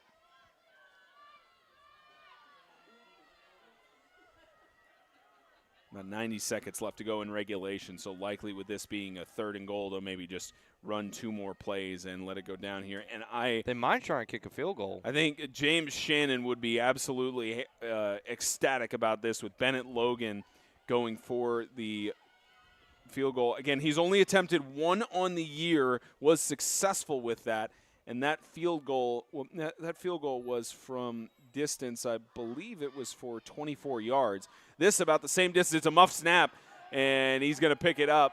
So doesn't even get the chance to do that he's brought down in the backfield on 3rd down, and they call it 4th down here.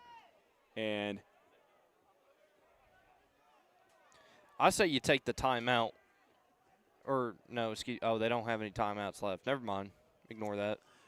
They might try and beat the clock out because it's still 30 seconds left. Yeah, none of the teams, I guess, have any timeouts left, so they're going to try it one more time, which you could do that on these plays, especially because it was just a muff snap. You can do that. So move it back about like 5 or 10 yards, so around 30 on the attempt. Pretty much an extra point in the NFL, and he's got it through the uprights. And to end the competition, it's perfect. No missed field goals on the year for Bennett Logan, the junior, and what a way to cap off this 11-man All-American game. Not the highest score that anyone has had, not the first time a shutout has happened, but the Stars shut out the Stripes 45-0 in the All-American 11-man football game here on the Smoky Mountains. Again, we talked about it, Blake. You know, this is certainly one of the more challenging times you will have in high school careers. You never want to be shut out, especially in your last game. And again, it's just not anything the Stripes did wrong. You had some missed catches there, some missed opportunities at times, but really what it came down to was a well-executed plan by the Stars. Right, yeah. I absolutely loved, like I said, I'm going to say it one more time, I promise. The Buckeye formation, it works. The 2 running backs in the backfield right beside the quarterback, and you have two receivers out there and a tight end. Works like, bread and butter. It's perfect. I love it. It was ran to perfection today, and the defensive game plan was unstoppable today. Great. This is a coaching clinic put on by the Stars. 38-30 the score with 10:36 left to go in the 4th quarter of the juniors All-American 8-man football game, and still going on. Again, I can hear the hoarseness in James Shannon's voice from all the way up here. I'm sure they're having a lot of fun calling that close game there. It's Eli Cornett and James Shannon on the call there. Eli and I will be in the booth for the evening game, in a sense, or the 4 o'clock contest for the seniors high school 8-man football, and we can give you some updates while that game is going on. And again, while we're waiting on the presentation of the MVPs, we didn't even talk about it during this game. Which you got any picks for MVPs, overall offensive and defensive? Oh shoot, I haven't even thought about that. Oh shoot. Spence, you put me on the spot. Spence, I'm going to ask you that question. Who do you think is going to be offensive? You see, I could say the thing MVP? about I asked you first, but I'll help you out here. Jesse Stump probably, right. Especially at least on the offensive side, because he was catching so many different plays. The problem is on the defensive side, you probably have to give it to either maybe Gavin Thompson. I know we were calling his name a lot, and Goddard as well. I think he had a pick or two in terms of defensive. But then You got for overall MVP, there's so many people you could go in between on this because Bauer was great. I think in the quarterback Adams would side. be MVP. You think for Adams? Sure. Yeah, Adams or but that quarterback was pretty good too. I don't know if he was MVP, but I thought I thought he looked pretty good. Yeah, Joshua Adams was incredible, and it would cap off an incredible season for him as a senior in his final game of his high school career. And I believe we got the awards that are about to take place here. We'll get that natural sound in a moment. If I could direct everybody's attention down to the 50-yard line, we're going to go ahead and give out these game MVP awards. Starting off with our defensive player of the game, number 97, Ethan Sussid. Ethan Sussid, which actually that doesn't surprise me either. He was fantastic in the amount of sacks and plays he made, well-deserved. There's just so many good defensive players. We couldn't name one, Blake. For our offensive player of the game, number 15, Grant Powell. Powell receiving their offensive player of the game, well-deserved as well for the Stars. And for our game MVP, number 25, Joshua Adams. Joshua Adams, you were right on the money with that, giving it to Adams. And Sussid getting the honor, even being on the losing side of it. He had a lot of great plays on the defensive side. That's going to wrap it up for the 11-man All-American game here in Gatlinburg. Just a reminder, at 4 o'clock Eastern, 3 o'clock Central, which is in about an hour from now, the Senior Bowl for high school 8-man football will kick off here on 8-Man Extreme. Myself and Eli Cornett will have the call for you. For Blake Biggs, our producers, Jack Helwig and Alex Chase, and all the hardworking men and women that make this run so smoothly. I'm Spencer Thompson saying so long from the Smokies, a shutout for the Stars over the Stripes in high school 11-man football.